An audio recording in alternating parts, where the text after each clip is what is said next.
5장, 6장, 7장, 3장을 다 보겠습니다. 먼저 내용을 볼까요? 내용은 대동소이합니다. 호세아서의 가장 큰 특징이라고 하면 이제 고멜을, 이 음란한 여인 고멜을 아내로 맞이해라. 그리고 또 이제 그 결혼을 했음에도 불구하고 다른 남자를 찾아가죠. 그럼에도 불구하고 또 그 아내를 데리고 와라.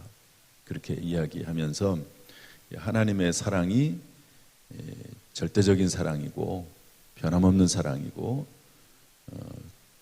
끝없는 사랑이다 하는 이제 그런 말씀을 하는 것이죠. 이스라엘 백성들이, 오늘날로 말하면 우리 하나님의 자녀들이 자꾸 딴 길로 가지만 그래도 하나님께서 버리지 아니하신다. 물론 하나님이 꾸지람하십니다. 징계도 하십니다. 그러나 버리지 않으신다. 이런 말씀이 주된 내용입니다. 그런 맥락 속에서 이제 5장, 6장, 7장이 진행된다. 그렇게 이해하면 좋을 것 같고요. 성서공회에서 설명하고 있는 내용은 1절, 5장 1절부터 7절은 우상숭배를 경고하다.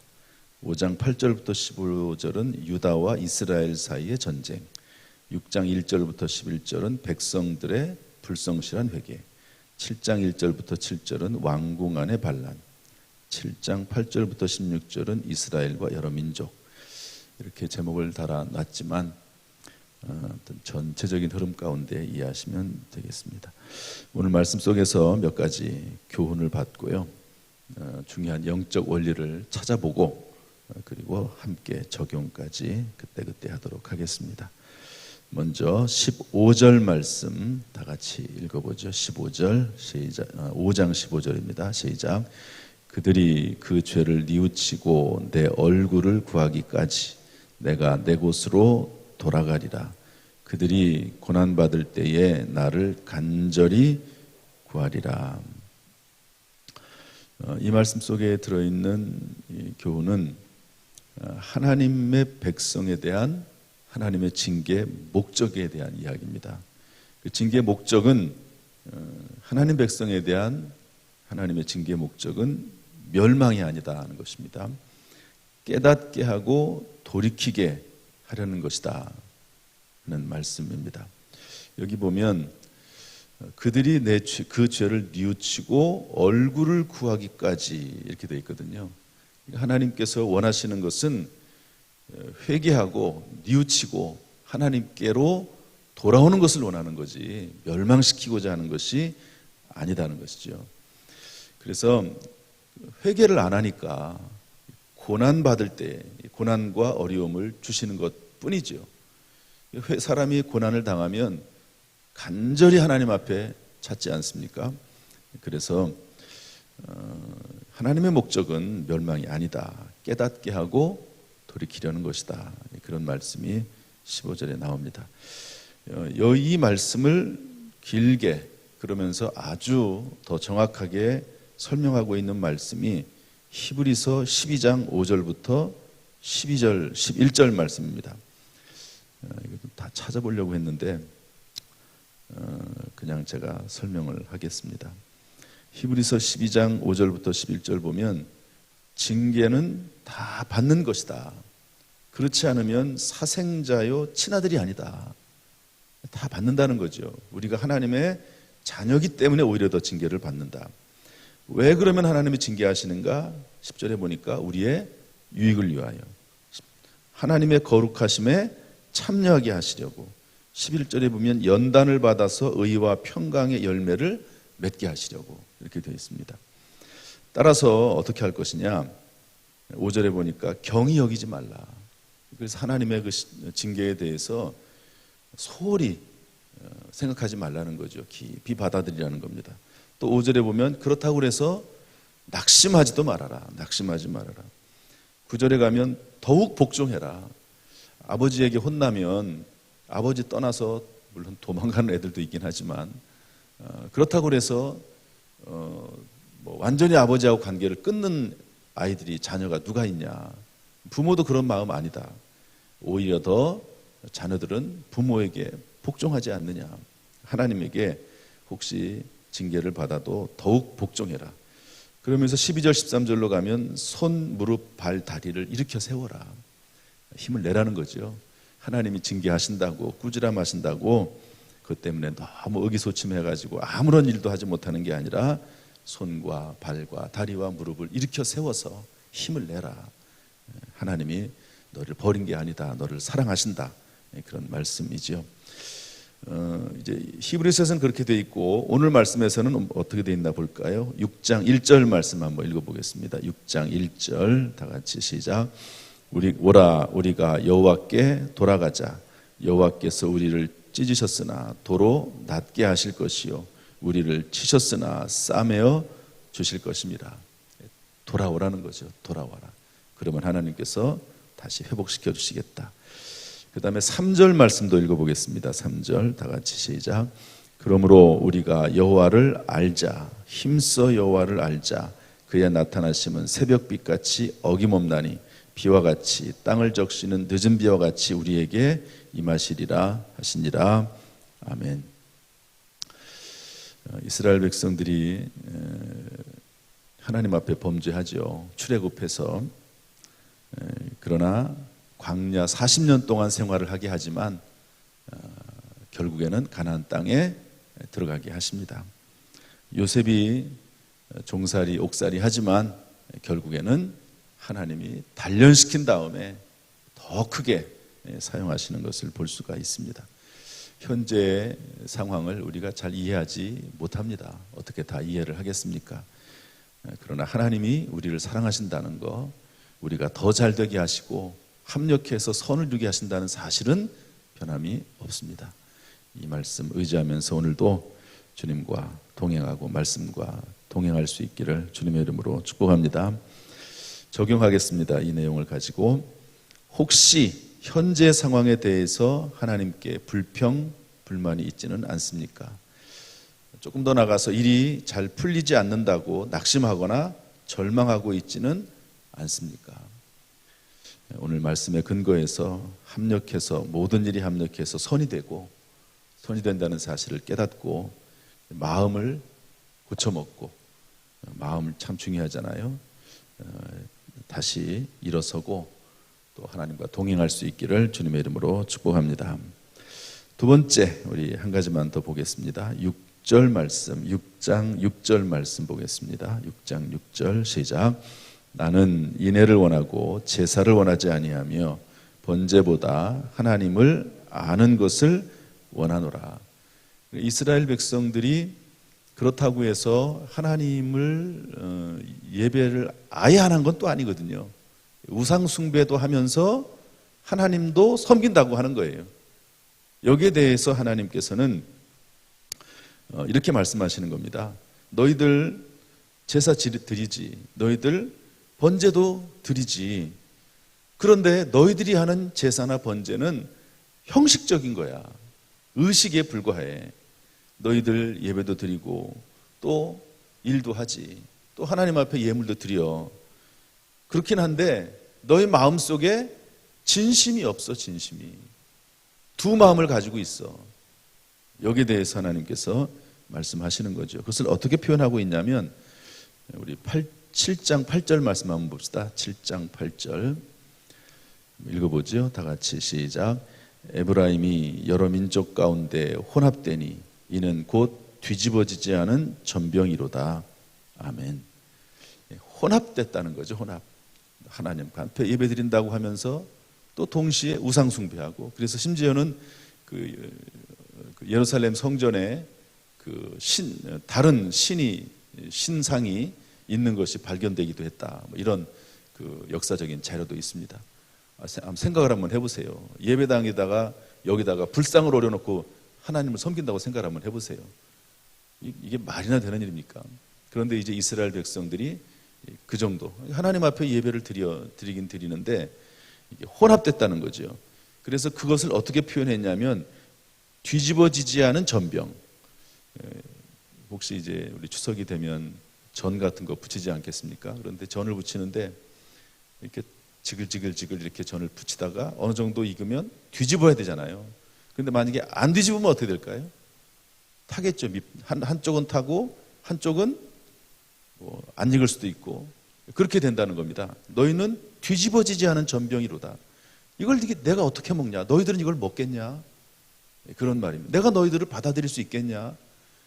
하나님을 섬긴다고 하면서 형식적으로 섬기기만 하고 그 마음속에는 우상이 잔뜩 들어가 있고 하나님보다 다른 것들을 더 많이 사랑하고 뒤집어지지 않은 전병 같은 너희들을 내가 어떻게 받겠냐? 그런 형식적인 예배, 그런 사역, 이런 것들은 하나님께서 받을 수 없다. 진심을 드려라. 그래서 하나님 앞에 예배드리고 사역하고 찬송하고 기도하고 예물 드리지만 그 자체가 필요 없다는 말이 아니라 그 속에 진심을 담고 하나님과 인격적인 교제가 있어야 된다. 이제 그런 말씀입니다. 요한복음 4장 23절은 그래서 뭐라고 말씀합니까? 아버지께 참되게 예배하는 자들은 영과 진리로 예배할 때가 오나니 곧 이때라. 하나님께서 이렇게 예배하는 자들을 찾으신다. 로마서 12장 1절은 이렇게 말합니다. 그러므로 형제들아 내가 하나님의 모든 자비하심으로 너희를 권하노니 너희 몸을 하나님이 기뻐하시는 거룩한 산 제물로 드리라. 이는 너희가 드릴 영적 예배리라. 그러니까 몸을 드리는데 그것이 영적 예배라는 거죠. 우리가 막 영성이 막 충만하다 막 이러면서 막 이상하게 허황된 얘기만 하고 그것은 진정한 영성이 아닙니다. 진정한 영성은 삶 속에서 내 몸을 드리고 내 인생을 드리는 것이 진짜 예배다. 그런 것이죠. 적용하겠습니다. 나는 현재 살고 있는 삶의 현장 속에서도 예배를 드리고 있는가? 성전에 나오는 것 물론 해야 되지만 그뿐만 아니라 삶의 현장 속에서도 예배 드려야 된다. 여러분, 그래서 바울과 실라가 전도하다가 빌립보 감옥에 갇혔죠. 그런데 거기에서도 예배 드렸습니다. 매맞고 착고에 차였지만 거기서도 밤에 일어나서 찬송하고 기도했습니다.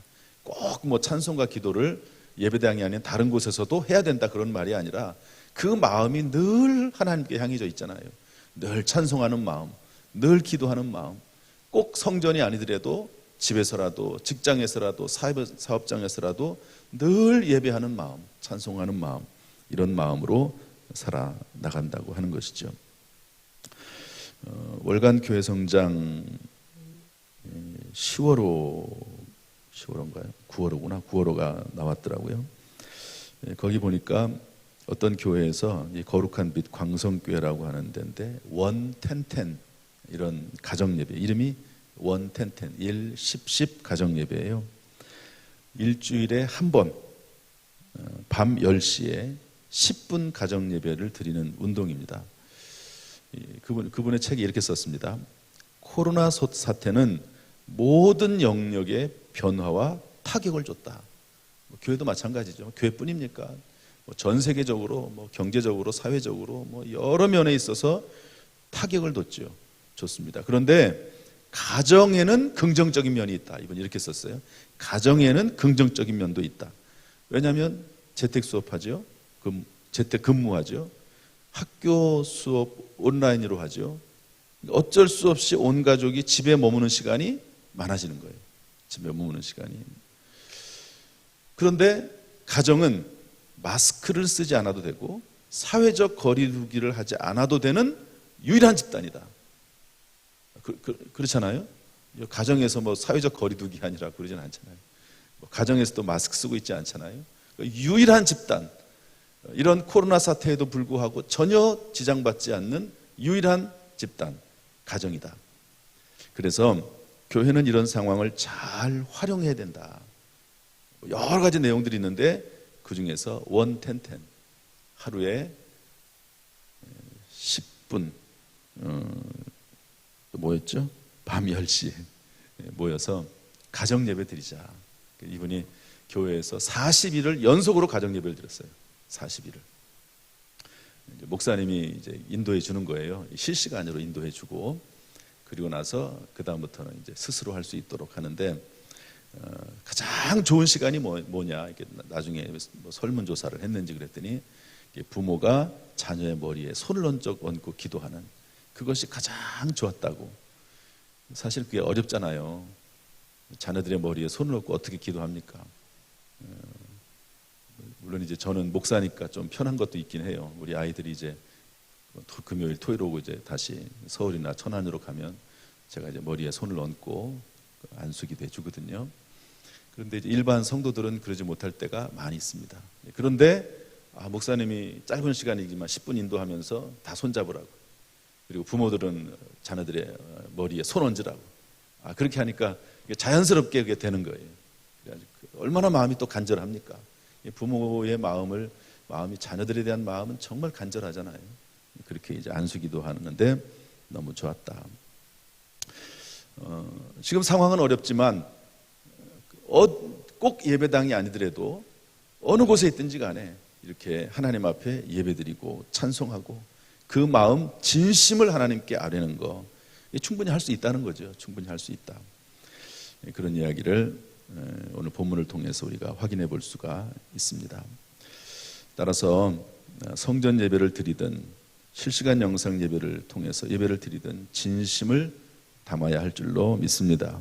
어떤 장소에서라도 하나님 앞에 우리의 몸과 마음을 드리는 영적 예배, 그런 마음으로 살아나가면 하나님께서 그 마음을 받으시고 늘 동행하시고 또 하나님께서 우리의 삶 가운데 함께 하실 줄로 믿습니다. 오늘도 예배 성공하시길 주님의 이름으로 축원합니다. 오늘도 말씀 따라 주 안에서 승리하시기를 주님의 이름으로 축원합니다. 아멘. 기도하겠습니다. 하나님 감사합니다. 늘 우리가 연약하고 부족합니다. 그때마다 깨닫고 돌이켜서 오히려 더 잘 될 수 있도록 우리 모든 성도들을 인도해 주옵소서. 성전 예배든 삶의 예배든 진심을 담아 예배드리는 삶이 우리 가운데 있게 하여 주옵소서. 간절히 원합니다.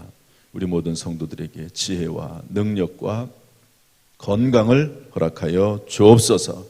모든 일이 합력하여 선이 되고 더 잘 되는 역사가 반드시 우리의 모든 삶 가운데 임하게 하여 주옵소서. 오늘도 승리케 하실 주님을 찬송합니다. 이 나라 민족을 지켜주시고 우리 모든 성도들의 사업과 직장과 자녀들과 심령을 붙잡아 주시기를 원하오며 예수님의 이름으로 축복하며 기도하옵나이다. 아멘.